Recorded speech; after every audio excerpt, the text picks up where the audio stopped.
Suspendido ang lisensya ng mga driver ng mga sports car na nahulikam na nagkarera sa Tagaytay. Saksi, si Marisol Abduraman. Sa gitna ng madilim na gabi at kahit may iba pang mga sasakyan sa kalsada, hindi lang basta nagmabilis kundi tila pinakain ng alikabok ng mga sports car na ito ang mga nadaanan nila sa Tagaytay, Cavite. Boss, itulin mo, boss!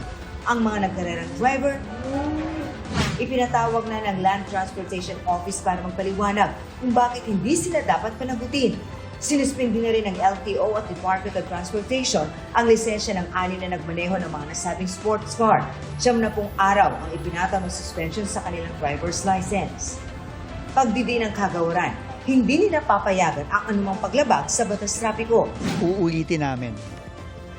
Any abuse sa kalye, kay bus, kay jeep, kay taxi, kahit sports car pa yan.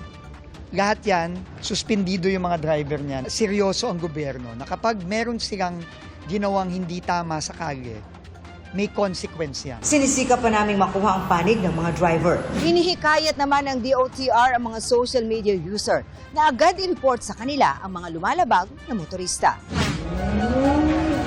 Para sa GMA Integrated News, ako si Marisol Abduraman, ang inyong saksi. Mga kapuso, maging una sa saksi. Mag-subscribe sa GMA Integrated News sa YouTube para sa iba't ibang balita.